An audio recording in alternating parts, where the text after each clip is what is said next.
In this week's episode of Seriously Fun Business TV, I talk about how to deal with snotty customers and why you should always be available for your clients and prospects.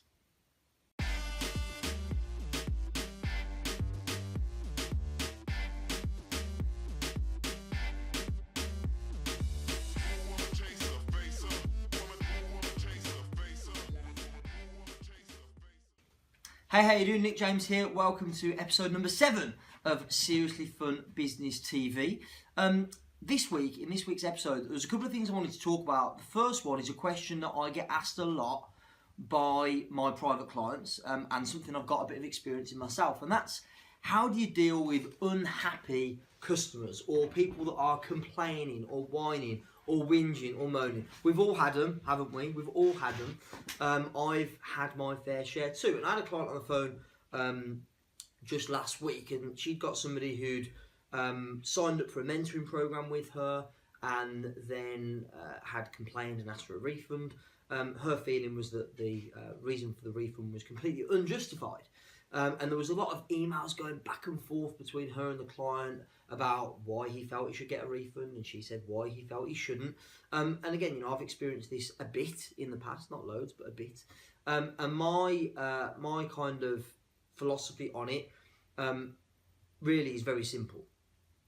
You have to get on the phone and speak to the person, or better still, meet with them in person. Because over email or over text or over messages on Facebook that flying back and forth, things get lost in translation. There's no tonality in the communication, and so you lose the meaning of the communication. And so what often ends up happening is, you know, you get into this back and forth mudslinging, and often as well, the problem is, of course, that you know, that it takes a lot of time. So you end up wasting a huge amount of time typing out long, drawn-out emails, and they do the same. It's much quicker and easier to resolve issues, I believe, either in person or over the phone. So that's my first piece around how do you deal with unhappy or dissatisfied customers. Hands up, I screwed up this week, actually, and let one of my valued clients who've been working with a very long time let him down, which I was devastated by, really gutted. That we dropped the ball on something that we promised, and so, you know, I dealt with that by getting straight back to him. First of all, hold my hands up and apologise. I screwed up, and so, you know, we speak on text a lot, so we were texting back and forth, and I just apologised profusely and said, hey, first things first, let's speak on the phone, and that is what we'll be doing today, hopefully. We'll be speaking on the phone to resolve it, and, you know, the good thing is we've been working together for long enough that I feel we've got enough goodwill in the account, as it were, that we'll be able to resolve the problem and move forward. So that's the first piece. Second piece for today is a question for you. How easy is it for your clients, your prospects, or just people in general, maybe partners that you might want to work with or might want to work with you, how easy is it for them to get hold of you or to get hold of somebody in your organisation? And the reason I asked this question is because on Saturday, my wife was at the hairdresser's because we were going to a nice posh ball on Saturday evening. She was at the hairdresser's, I had the boys for a couple of hours, so I took them bowling, or I decided to take them bowling. So there's 2 bowling alleys near where I live, probably about equidistant from where I live, and so I thought, well, I better call up, it's Saturday afternoon, I better call up and see if they've got availability. So I called up 2 bowling alleys, Hollywood Bowl, which is like the fancy one, it's got the posh arcade and it's got more lanes, but it tends to get really busy. So I phoned them up to find out if they got any lanes available. So I didn't want to get there, which had happened, by the way, a few weeks ago. I didn't want to get there and then them say, sorry, we've got no lanes for like 2 or 3 hours, and then have to go home. So I called them up, and the line went dead. I thought, well, that's a bit weird. So I hung up the line, and I called up again, and again, it didn't even ring out. The line just went dead. So I thought, well, there's no way of me finding out if they've got any lanes available.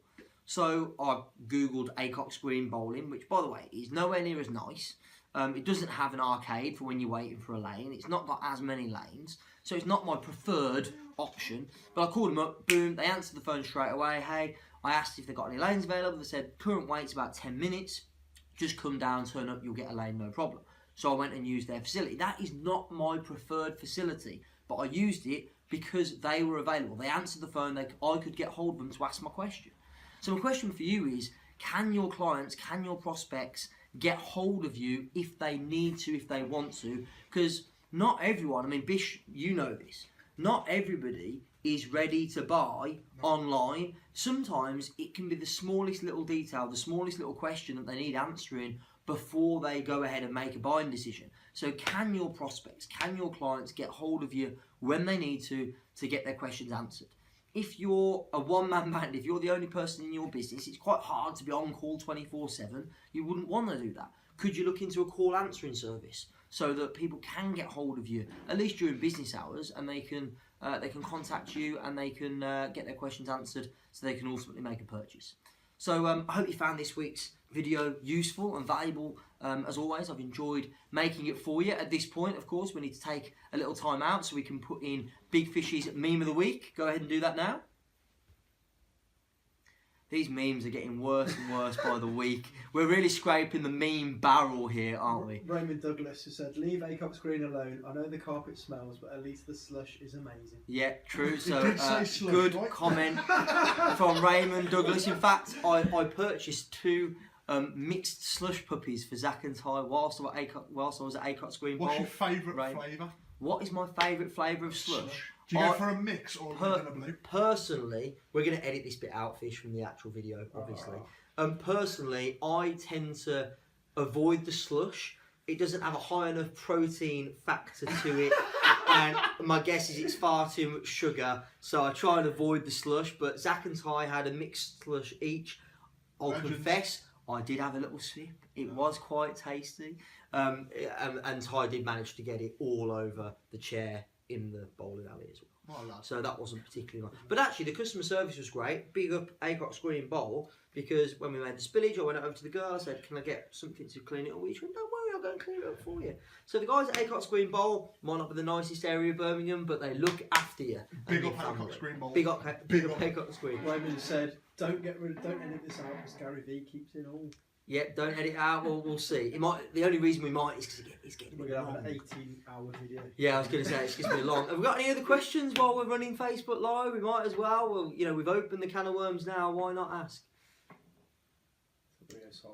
Yeah, of course. All right. Well, I'll wrap this thing up and then we can continue. And that was Big Fish's meme of the week. Like, none of this even happened. Yeah. Introducing Big Fish's meme of the week.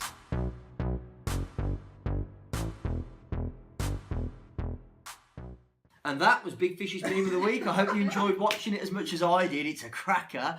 So thank you for watching once again. I hope you've enjoyed the show. We'll speak to you again next week. Thanks very much. There you go, you see. Nailed it that time, didn't I? Seriously Bum TV. All right. That's on channel 916 after Watershed for Facebook viewers. Was that good? Anyone watching on live? I hope you enjoyed seeing behind the scenes of how we do the weekly show. They're all saying it was terrible. We should just stop now. I admire the honesty. All right, good. Well, thanks for tuning in. See you soon. From the Seriously Fun team. Lauren, who hates being on this, and me. Bye for now.